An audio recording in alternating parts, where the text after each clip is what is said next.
Thank you. I didn't leave you all too gloomy, did I? No? Thankfully. Look, I did want to start with that. I mean, we can make our industry plans and we can think about what the future might look like, but we do have to navigate a very, very real world. And Pat, I wanted to start with you for this reason. You were on the phone this morning. I know you can't go into too much detail, but you were on the phone this morning to China. And you're in the business that has to deal with a country that is an authoritarian country, but is an indispensable nation. That is our biggest trading partner and the single biggest engine of economic growth in the world. If you could tell us a little bit about why you were speaking to them, but also more importantly, how do you navigate that relationship that we know can be a very fractious one? Thanks, mate. And can we get another round of applause for Stan Grant for that wonderful oration, of which I'm probably going to butcher very quickly. I was in China 4 weeks ago with another AMIC colleague of mine, Sam Munsey. He better be in the audience. And what we find there now is, as Stan's pointed out, we live in a world that is desperate almost to create fault lines. And so part of that has been these issues in regards between Australia and China. And I've copped probably more criticism as a meat industry person publicly in the overall than the meat industry probably should be exposed to around that support for China. And I'm talking about politicians, PMs down. What we're now seeing with China, and what we're seeing, and people far more schooled in that than me, being Chapo and Jack, will allude probably later from a commercial sense. What we're seeing now is an outcome of good relationships. So we're moving forward with potential, of which I really can't talk about, and there's a number of other departmental officials here from the Australian government who do an absolutely stellar, wonderful job on your behalf in making this happen. But we're seeing the outcome of strong relationships. You talked before about the fact that the intimacy. The key thing for us is the fact that we lost that. May 2020, Chapo will tell you on those days, JBS, when they lost their licence.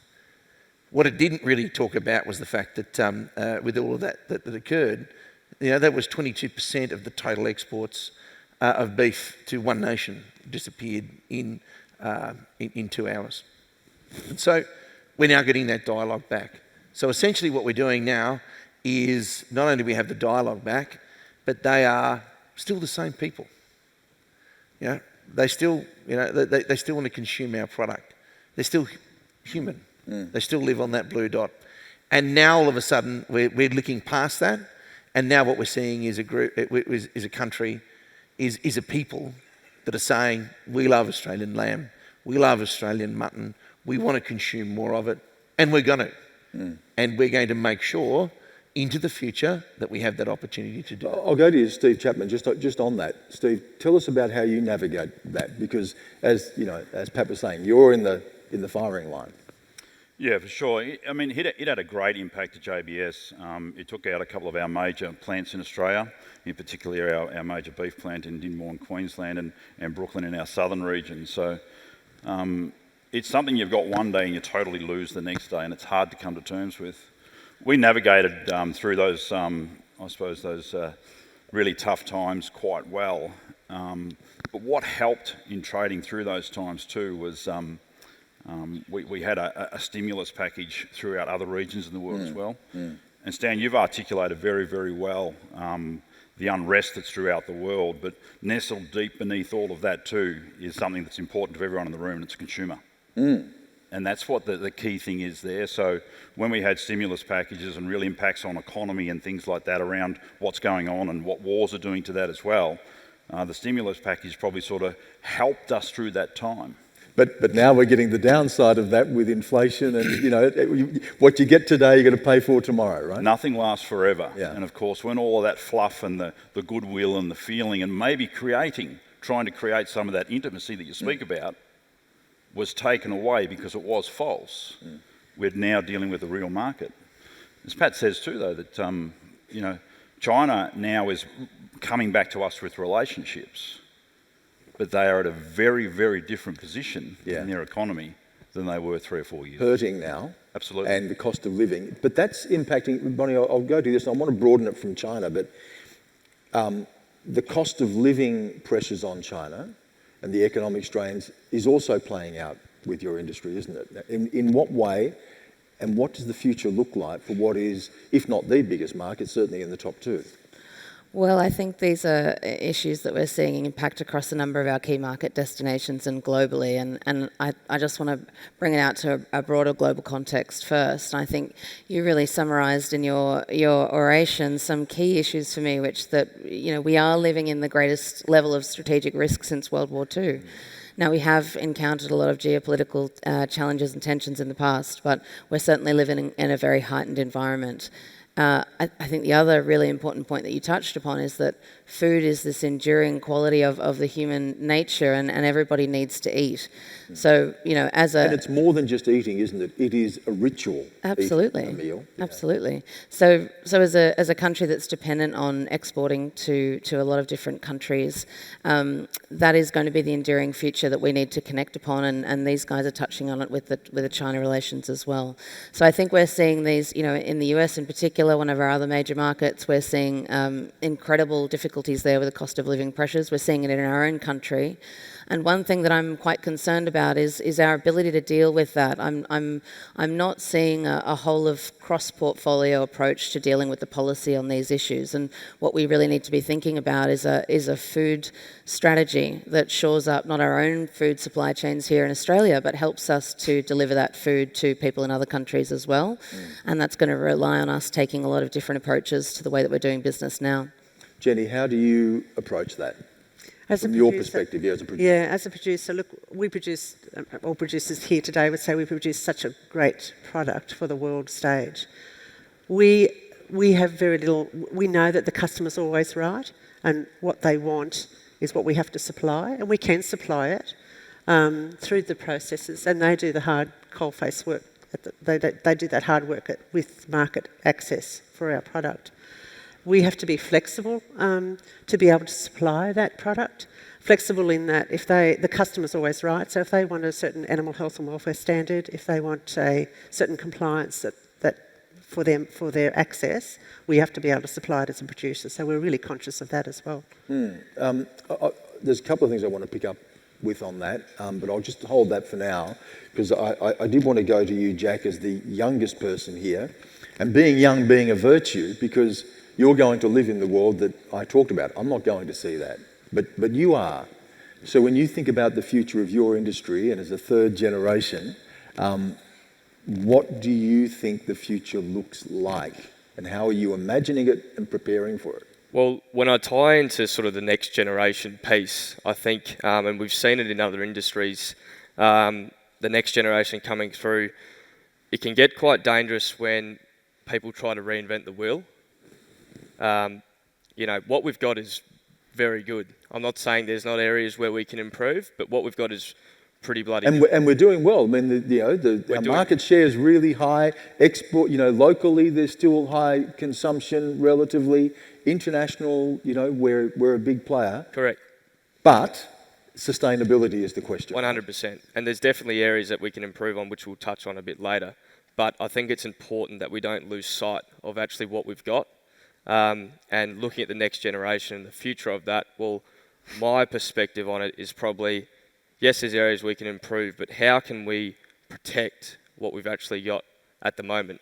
And I suppose we're in a very fortunate position where Australian lamb is a very high-end product, primarily due to our brands as well. ALC have got very good lamb brands. Herds have got a brand, Roaring 40s. It's a very great brand.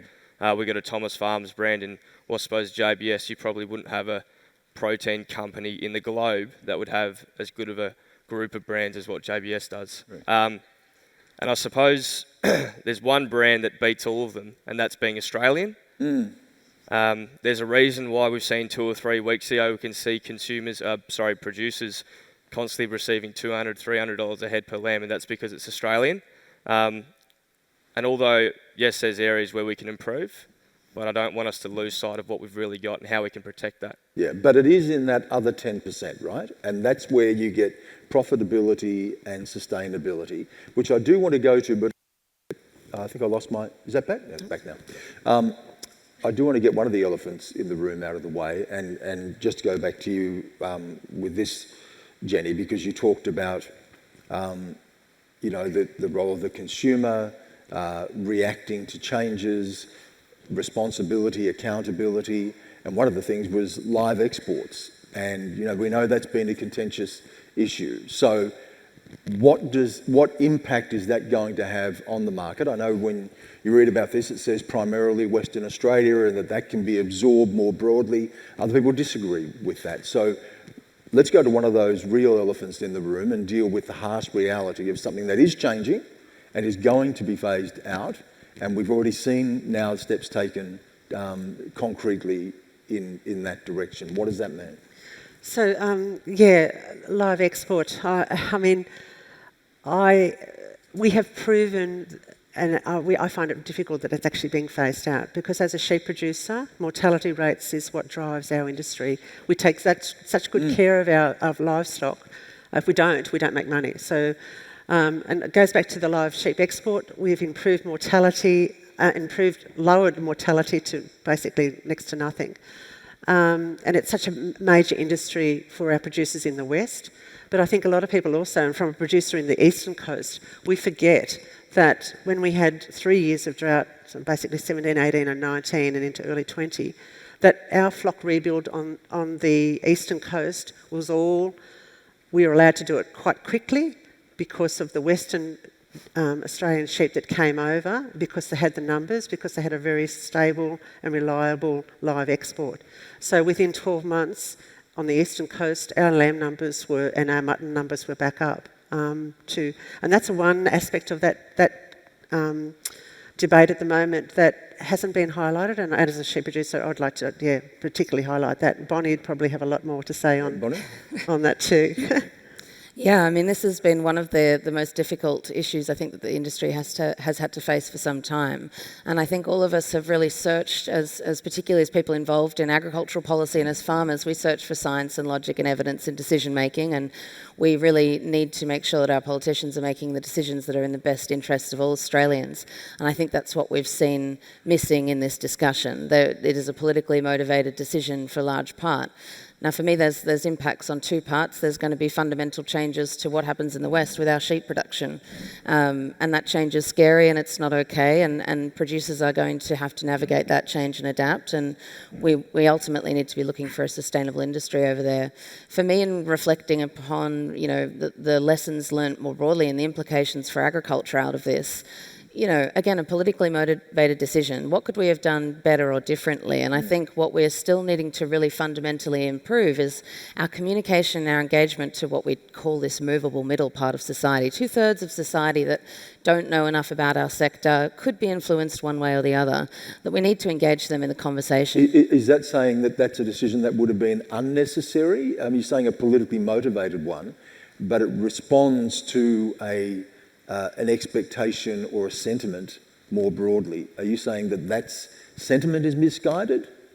I think that we need to be playing a role in informing the sentiment of our consumers more broadly. I think we take for granted, sometimes, that people will put trust in us because we've been doing it for so long and we have fantastic product. There are a lot of people who don't have issues with our production sector, but they don't know enough, and they are prepared to be motivated one way or the other. So I think when we've got both of us at either extremes of that spectrum, us on one side and perhaps some other ideological groups on another side, what are we doing to engage? Now that's an engagement that happens with morals and values. It doesn't happen with science and facts. People are not willfully ignorant of what goes on in our industry, but they are prepared to listen and be engaged. And that's where I think we need to do a lot more work. Pat's eager to say something, so I'll go to Pat and then I want to broaden the conversation a bit from there. No, not necessarily. I mean, obviously, as a processing group, we've remained very neutral through this whole process. But as someone who's worked in both live export and also with processing, I think what's been forgotten, and I've got to take my hat off as well, which we don't hear a lot of. That's the Australian Live Export Council, AMIC, and Mark Harvey-Sutton and Bridie and the team, that there's people that are employed there that have been sort of forgotten, and really the focus, quite rightly in some areas, has been on farmers, but there's a whole supply chain there that's been forgotten. And what worries us as a processing unit is that I had, I probably still do, a very strong relationship with the minister, and you saw that at our conference last year. He's been respectful of our industry and respectful of my opinion. And you've had some very blunt conversations, you told me as well, with the same minister. Obviously. And now there's a change, of course. So. Yeah, and in that change, potentially what I see has been said to us has been, we're going to go 6 months with a safe pair of hands, and then we go into an election, and then we don't really know after that. And I think we've got to remember, the whole combination of our industry is an $80 billion turnover business, red meat, and completely forgotten or completely unknown. We're the processing, we're the second biggest manufacturing employer in this country, and we are the biggest manufacturing exporter in this country. And do you think at any stage I've been approached by Albo or anyone else on Future Made in Australia or anything like that, this $32 billion program? But the Productivity Commission says we need to concentrate on agriculture. What are you doing over there? And I think this ideological view and vision is ensuring that policy and development of policy and development of regulation is drifting away from us. And inevitably, it is our supply chain, as you've pointed out, that feeds the nation and feeds the world, but it's an easy target to point at to say, I think there's an issue there. I think there's a sustainability issue there. Let's point at them. Minerals makes a shit ton of money, and these guys do too. However, at the same time, it's blasé. And then Albo goes to Government House and sits down with the new Governor General and they eat lamb. And you think, where do you think that came from? How do you think it got there? Who do you think's being involved? Who do you think's the next generation that's going to be bringing this forward? Next generation, bringing it forward. This is the sort of thing that we now need to explain to the country, to the world, because soon it will then be people starting to say that they want to implement new outcomes. EU deforestation, perfect example of that. Don't listen to anybody, inflict pain and potential, and ensure that it has an impact on everyone in this room without even knowing that we exist. We're going to be talking about some of those issues after morning tea with our next panel, particularly around issues of climate, issues of sustainability and how you change the market. But there was something, Steve, that you said, and I just want to go to this quote, and then we can build on this the rest of the conversation, because it does seem to connect a lot of the dots of what we've talked about so far. Lamb is the best story untold. What do you mean by that? Yeah, I think, to Jack's point earlier, we've got a great product that's been established over many, many, many years, and we try to sell that globally every day. Roughly around about 80% of what we produce, I suppose collectively, would be export, so 20% remaining domestic. It's a wonderful product, but we've been sitting here on our hands for a fair while. We've had a model called beef that's been leading the way for 25 years. We haven't been objectively measuring. We haven't been individually measuring to be able to better what we can do. We've got a saying within our business, if you can measure it, you can better it. And we've been probably pretty lax on that in being able to keep up to speed with other proteins throughout the world.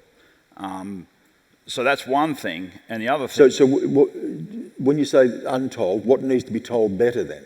So the other thing around that too is that we're facing that inability that we've had to come up, and we're not 25 years behind today. We're probably about 5. We're gaining ground, but coming in as a consumer pressure as well, wanting to know more about what we're doing. So we've got a wonderful opportunity right now to have a really good product that we can sell globally, that we can measure, we can better, we can actually extract more out of that into some key markets as well, and along the way tell the best story that has never been told. And that's about you guys. That's about the producers. Now, we have brands, as Jack mentioned earlier, that we have some supply chains going into and some smaller brands and things like that. But basically, and everybody says it, how do we get lamb out of being a commodity? And this is how we do it, is we tell our story, we face the challenges head on around sustainability and how we can actually feed the world, and tell our story. And that's the strength that we've all got, and that's a united approach. That's not a producer telling your story. Yeah. It's not a processor telling your story, but it's the industry as one. But there are stress points in that relationship between producers and processors. And Jack, I'll just bring you in on what, again, just building on what Steve said about the story that needs to be told. And then we can look at where those stress points are. What's the story that you need to tell? Well, I suppose, as I mentioned before, Australian lamb is viewed globally as a very, very high-end product as well. But there is areas where we can extract. A big focus point over the last 2 or 3 days has been with carcass utilisation. IMF, which is marbling in lamb. And there is big moves being made in the industry. There's been a lot of investment from both a processor side and a producer side, but there's been massive challenges and massive hurdles. There's no doubt that there's a market out there and people would pay for the product, and ultimately we could pass it down to the producers. But in terms of the nitty-gritties at the minute, there's challenges on the processing side to be able to perform something at a large scale. As a producer, yes, this is the pinch point. Yep. Because even listening over the last couple of days, we've had Pete McGilchrist, we've had Dave Packer, Mick Crowley. We all know that the technology and the measurement's being done. And as a producer, I know seed stock producers that are in the room. 7 years ago, the genetics came out that we could actually measure. So we've all undertaken that eating quality within genetics and selection and breeding. But it's covered a cost for producers too, because to actually chase those traits in eating quality, we've had to actually back off on production traits. So all those producers that have been, those seed stock producers that have been aiming for this end product, this end goal, have had to take a production, we've taken away economics as we've been breeding. But it's right on the cusp of actually becoming to fruition. We've actually got the technology through the wind-up of an AMIC project, which was a few years ago now. We've got IMF, we've got lean meat yield, we've got shear force measurements. We've got this product, this fantastic product that's going to be even better, lining up the genetics and breeding, the processes. It'll all come together, and we will have still the world's best lamb to sell and consume. Just another point as well is, like you said, there's been a lot of time and effort to get to the stage where we are, and we are very close. And I suppose it's up to us as processors.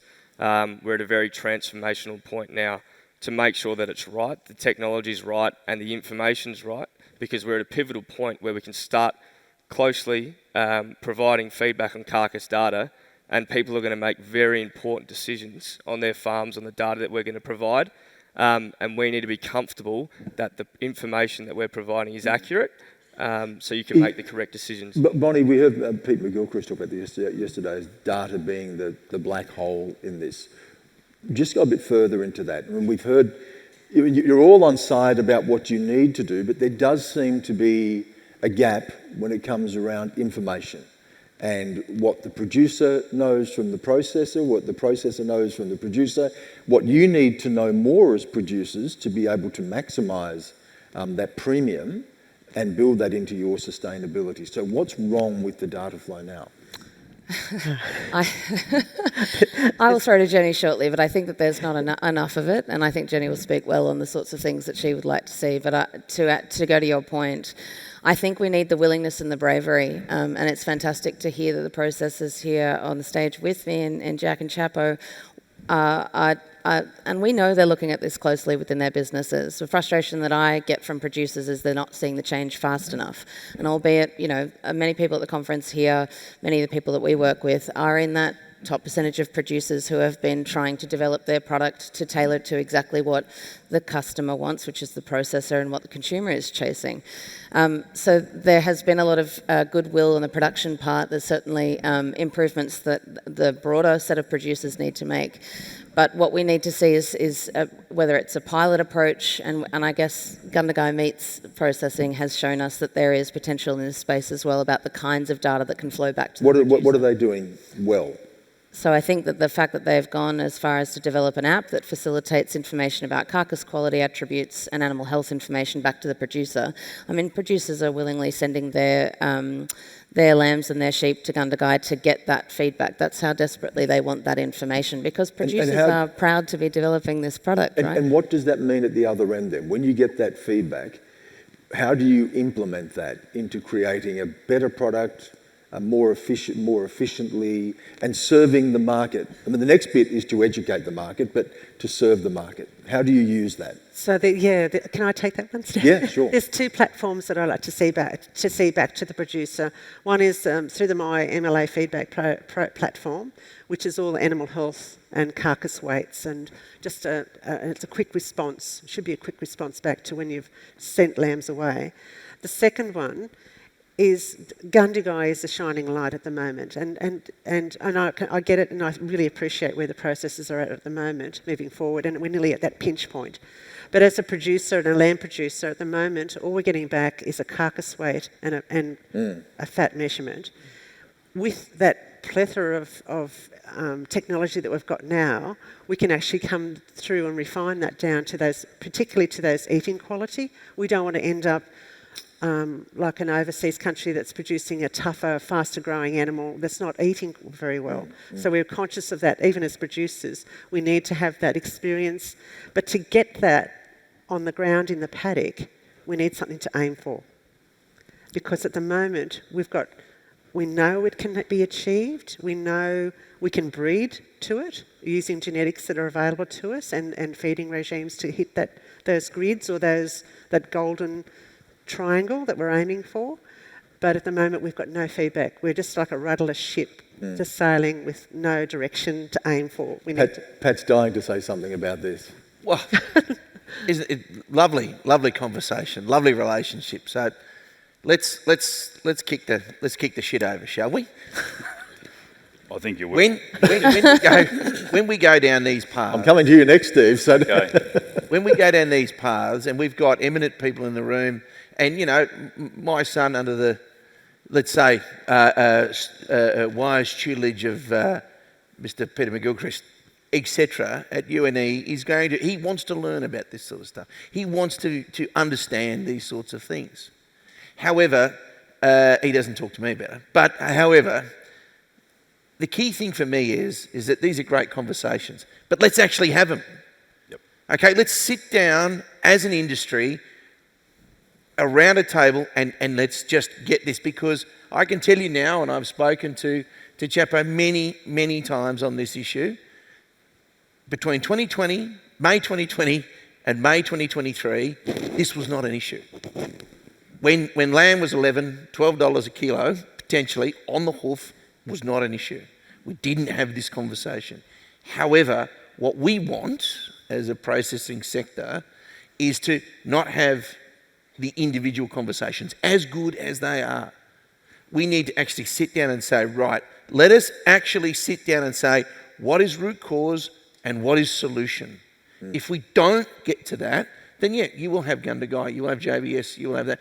But I will still get the phone calls from, let's say, XYZ Farming Association, and they will say to me, now we demand at this time an opportunity to have we want you to create further bureaucracy, because our members believe that they're not getting paid for skin, they're not getting paid for offal, they're not getting paid, and get down to the minutiae until the price goes up again, and then I don't hear from them again. Right. Right, And then the price goes Oh, down. no.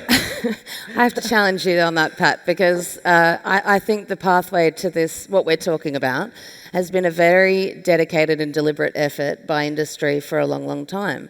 I think we've seen over a decade of producer levy investments into initiatives around objective carcass measurement technology. We've seen the development of breeding values, and we've seen producers implementing that So on it farm. isn't just about price.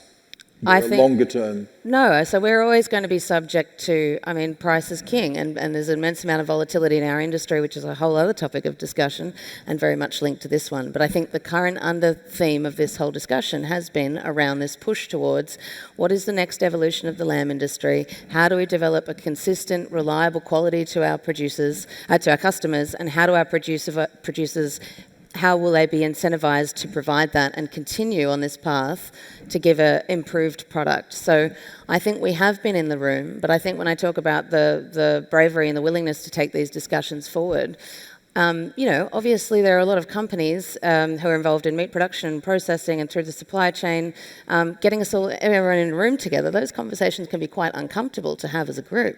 So how do we have those discussions without having concerns about collusion and all the other things that go along with that? So I think there actually is a willingness to have those discussions. I think they've been had. Well, you're having them, and you're having them. And now we We take can it do forward. them though.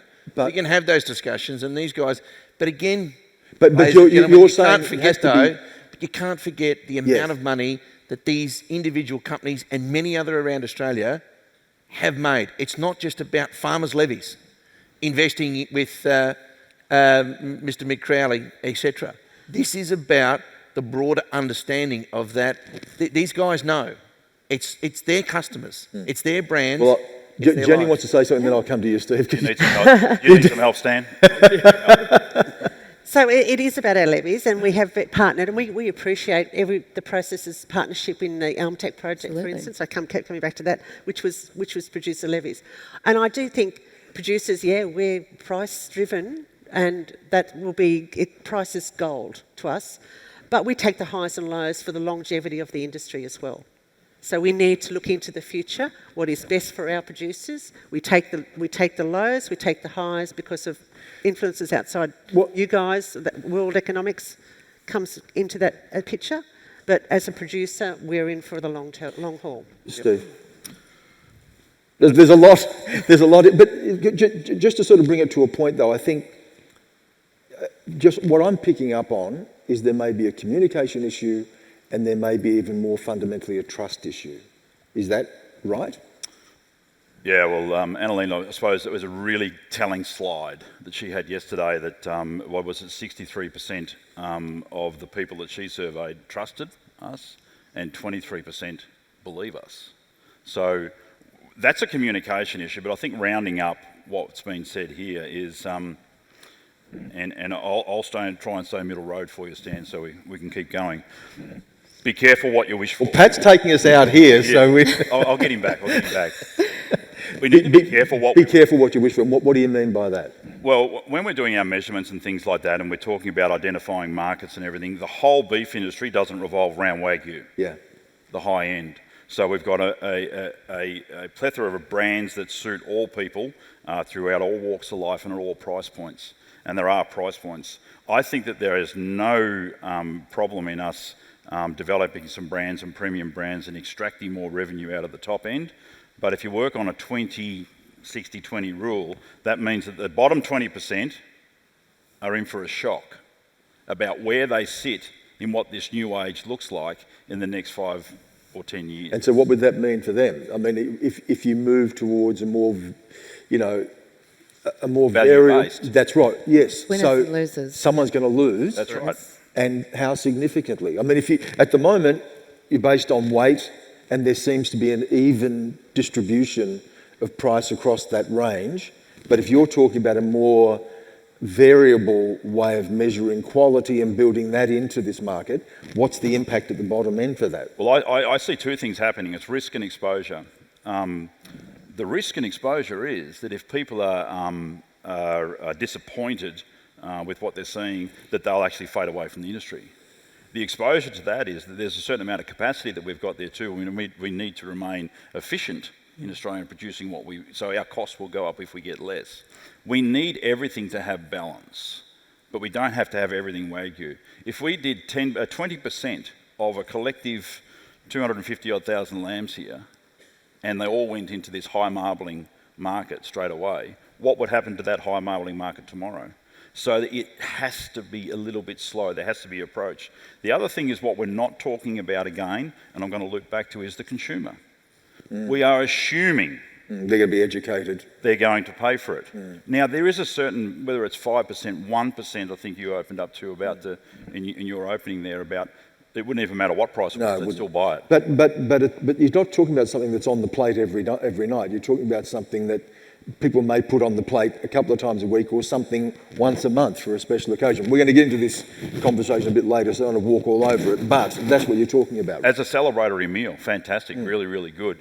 But how do we actually sell the capacity that we've got here in Australia as a celebratory meal? I'm not quite sure that we can identify the market that quick. So it will take a little time. I think it's exciting. I think it's wonderful. We've got a beef brand in our business that is backed by MSA. Everything we analyse the carcass to death, basically. It's in the top 10% of grading. There's 3 tiers to it. They're in the top 10%, top 5%, and top 1%, and purely that's enabled by measurement. So that's what we've got. But we've got to identify the market. We've got to make sure that the consumer's aware. The other thing about the consumer, we must make sure that our measurement tool as well in driving that is the experience is fantastic. We can see that that's going to be the case, but it must be the case every time. If they go back next time and it's not, and they paid that premium, they're lost. They don't come back in 5 minutes. They take months, if not years, to come back.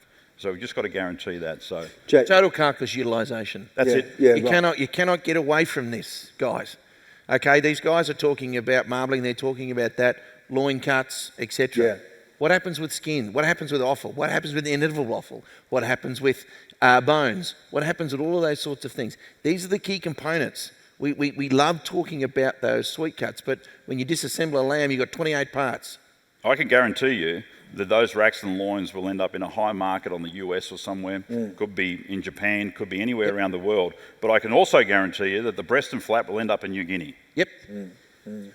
So I'll go, and then want to go to Jack. Yeah, I just wanted to pick up on one of Steve's comments too about carcasses. I mean, the carcass, and be careful what you wish for, but even with just carcass weight, we have got so much variation within that weight range, and you guys utilise that really well.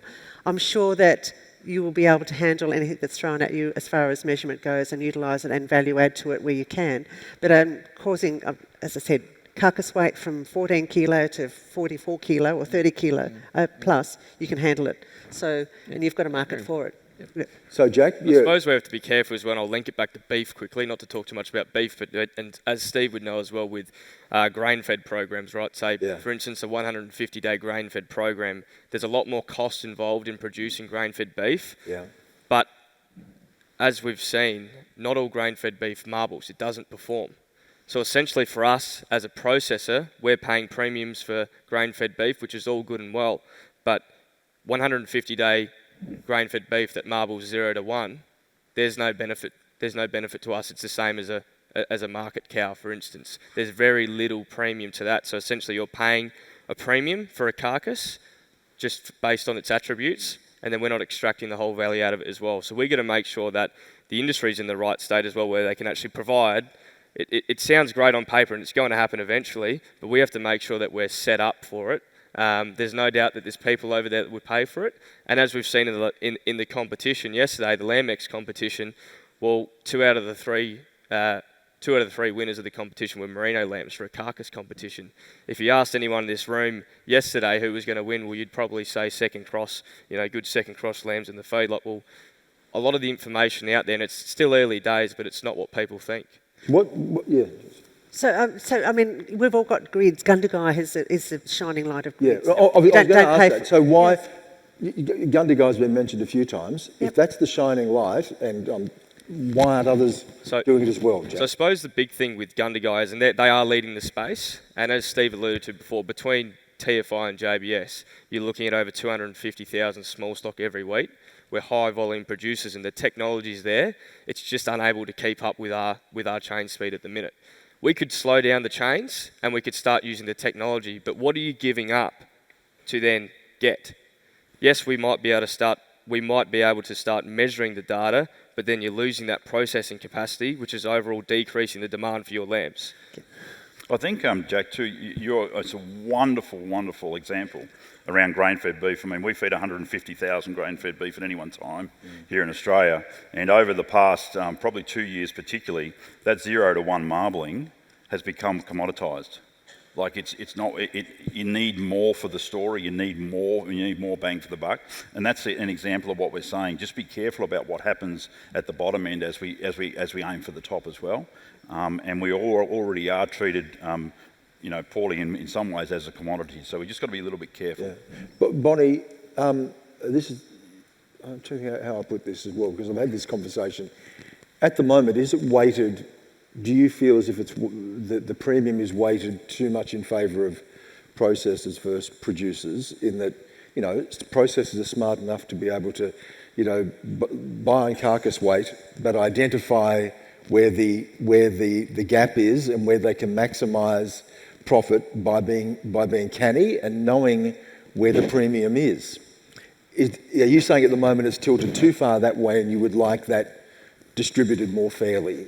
So that producers are getting a share of that processors at the moment may be monopolising.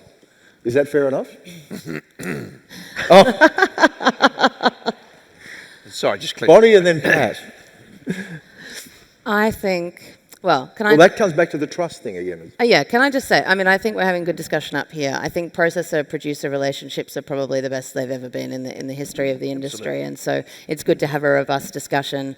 Processors have got to run good businesses that are profitable, as do producers. I think overall there's much more value we can extract out of the sheep industry, and whether it be lamb, hogget or mutton, I think there's opportunity to extract more value on a whole. I think producers want more transparency around how they can provide input into that and extract value for their own production systems that they feel that is fair. And we talk about a tail in the industry, and certainly some of the top producers that I'm privileged to work with want to see the overall rising tide of the industry to produce a better product. But I think we also need to understand what impact that's going to have, and we need to start modelling that. So yeah, I would say there are some producers who don't understand and would like to see more value flowing their way, but there are going to be trade-offs in all of this, and I think that's where it has been. I think everyone in industry that I talk to is very willing to go into this discussion with eyes wide open around winners and losers. And that is, that's uncomfortable. It's a very uncomfortable conversation. But if we're not supplying what they want, that's the other thing. We have to be mindful that, processors also need continuity of supply. So that's critical to their operations as well. That's a really good point. Before you let the junkyard dog off the chain, just let me... I suppose the biggest thing too is and it can be deemed as poor signals, but we've had to, as processors, navigate through grids that are 20 to 32 kilos, and we've had to navigate through our, supplying different customers through that in different weight ranges and fat scores and things like that. So we've been doing that for some time. Yes. So it's exciting that that's going to change, and we've got the value base in that coming as well. The other thing too is, I think you touched on, Bonnie, is probably something that's even has a bigger impact than that, is the volatility in our market as well. So in volatility, I mean in supply, which obviously ends up when there's low supply and you guys are in the position to supply, you get rewarded, and you get rewarded greatly. I mean, we've seen a $3 a kilo difference in the last 12 months on our base price. So there's been some volatility there. $3 a kilo or $3,000 a tonne. Name any other industry that can actually try and navigate through that impact of their raw goods. So someone's won in that. And then when the bomb did what they did last year and the lambs come off very quickly, we couldn't kill enough of them quick enough too. And yes, our margins grew as a result of that. We could not stop the flow. But just recently we've had prices go up exponentially, like $2, $2.50 a kilo, and a big jump. Our consumers will not tolerate that. They do not tolerate that as well. So that's a bigger impact. So when we talk about all the measurement and everything like that, if we can get the best measurement in the world, but if we've only got 8 months of supply of lambs, our consumers do not want to know about that. Our customers don't want to know about that. So the volatility impacts, there's a winner and there's a loser on when we've got a 2-horse race between producers and processors. But the actual loser is, again, the customer, because they lose focus. They will take the product off the menu, around not supplying. Which we've seen. I've been on cruise ships and I've been on a galley tour down below just so I can find out what's in the fridge. I mean, they had some wonderful product. Beef from all over the world. Australian beef was fantastic. I grabbed hold of the chef and pulled him at the back of the group and I said, mate, where's your lamb? He said, we don't have lamb. And I said, why don't you have lamb? Price point is one and volatility is the other. And they like to set their menus for a period of time. But he says, it's the most wonderful product in the world. But we can't put it on the menu because of the volatility. So we've got these sort of supply issues, and whether it's feedlotting lambs and things like that to even out supply as well. Whilst we embrace this measurement and everything, we can do a lot more than just getting these golden grids up and going and paying more and driving more. Correct. Well, we saw it last year, and I'm talking just for the south here as well, but it was most part of the country when the season cut out. Yeah. Right. And I'm living in an area in the southeast where it's high rainfall. Yeah. It's usually very reliable, and a lot of the producers are reliant on that grass growth for lamb production. And over the last 2 or 3 years that I have been down there, I've been a bit surprised by producers a lot of producers, should I say, some people don't have a backup plan. When it turns to shit, there's no other option. That's technically speaking, mate. Yeah, that's right. That's right. We all understand what that means. That's right. Though. But a lot of people don't have the backup plan. So like what we saw last year, where the season was good and it cut right off. Well, what happened? But isn't this part of the backup plan? Well, where I'm getting to is in these high rainfall areas and people are very reliant on grass growth. A lot of people don't have a backup plan, whether it be feedlots or even containment pens. I think it's crucial that people have, because it's your livelihood. And at the end of the day, like we saw at the end of last year, or for the most part of the back end of last year, it's not the producer's fault, right? It didn't rain. They can't control that. But they need to start... But you also have to live with that reality in your business. Exactly. Right, yeah. But if there was a situation where producers were maybe a little bit set up to have containment lots or feed lots, well, they can start gaining that control back of their own supply and avoid selling when prices are depressed or there's a massive flush of lambs. I think that's the key thing, right? That's the key. What we talk about in industry, and certainly Sheep Producers Australia, is this, we've got this boom-bust cycle in the sheep industry and the lamb industry. Now that's been a common mainstay feature of our industry for a very long time, and we both, as industries, have the ups and downs in the pricing and the volatility there. So, is there a way? That's part of this, isn't it? Well, it is part of it, and it is part of the very start of the conversation. All of these increasing geopolitical tensions, climate risks and impacts, all these things that are going to continue to fundamentally shift how we need to produce our product. Is there ways that we can build more resilient business structures within that, within production systems? Is there a way to potentially smooth out the peaks and troughs and these supply curves? Yeah, I'll go to Paddy. He's going to pull all this together for us. Then just calm his hat yes. down before he gets... As a producer, we don't like the reactive industry as it is at the moment. We don't like it. And I suppose the New England had a massive drought. The Central Western New South Wales had a massive drought. Now we're moving further down south. Now lessons learned from the north. Is the containment feeds, those confinement feeding of mature age ewes now become opportunistic feedlots. So it is actually happening within industry. But yes, we don't like the reactive industry the way it is. We want a consistent number of sheep population that we can deliver and keep you guys. And we don't like the volatility even in the price. I'd much rather have a forward price contract out, set, know what I'm doing, and work towards that. But there are so many factors. So many factors. Yes. Sing it, sister. I totally agree with that. I totally agree with that. Good. That forward contracting, all of those sorts of things. Has it been tried in this country in the last quarter of a century? Yes. Has it failed? Yes. Do our competitors use it? Yes. Why don't we use it? Because we want to bid each way. So I think clearly what we've got an opportunity, and not Wolf. Not trying to get too off the chain, but Bonnie is absolutely correct. The AMIC SPA relationship couldn't be stronger, and we look at things together, deliberately, moving forward around policy, around a whole range of things. But let's not forget too, these guys here are employing tens of thousands of people. Do I talk more to the Department of Ag guys that are here, or do I talk more to our new Minister of Industrial Relations. And I can tell you who I talk more to. Reason being is because we are under siege.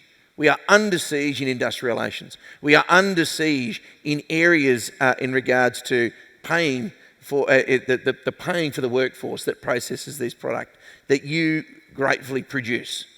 So we cannot lose sight of thinking it is a very binary discussion. You should pay more, we should pay less. 2020 to 2023, $11, $12, and then 23, $4. Yeah. That volatility that you talk of. A lot of farmers, and I can tell you, your representative, not SPA, your representative groups out there, your state representative groups want to make a phone call to me ad nauseum. You don't pay enough, you don't do this, you don't do you, to a point that you then turn around and say, I don't really want to talk to you anymore. The reason being is because it doesn't get us anywhere and fractures the I'm getting a flashing light, and 40 years of television will make you break out in sweats when you see flashing lights. So you know something's coming to an end. So I just want to wrap up, and I want to get a quick comment. Pat, you've had your quick comment, so I'll go to Jenny and I'll just move along.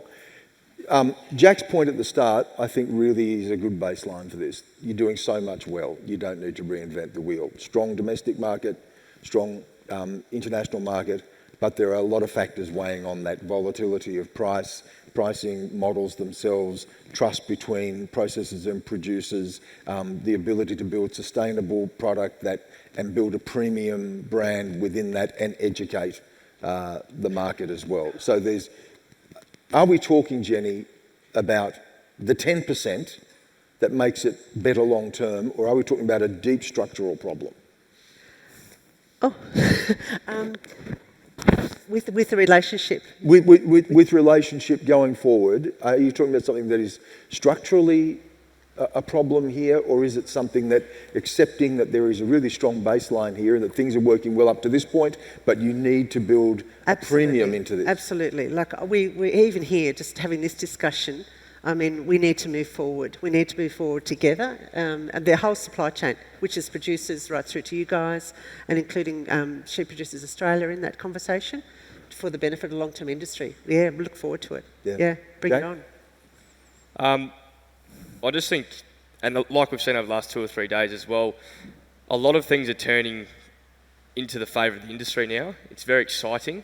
Yes, we're in a challenging period at the minute, and I can talk for down south again. It's very dry and it's challenging, but I think looking forward to the next 3-5 years, we're in a very good position for both producers and processors. We've got other producers in other countries such as New Zealand. There's people getting out of sheep, and we're holding strong. I think Australian producers will see the benefit of that. There's going to be more demand for Australian lamb, assuming it doesn't get too dear, but there's going to be more demand for our meat as other countries get out of it and we become more efficient. I'll just get a quick one for Steve. Yeah, look, I think in wrapping up, I mean, the key to any successful relationship is communication. And I think that's what we can learn from this as well. We do a lot of focus groups and producer groups and things, and we talk like this all the time in open forums. We need to continue to educate and do that. As far as the future look, I think Jack, you make a really good point, and I think Jack's a wonderful example of what the future looks like. He's a third generation processor. He's going to take the industry to the next level.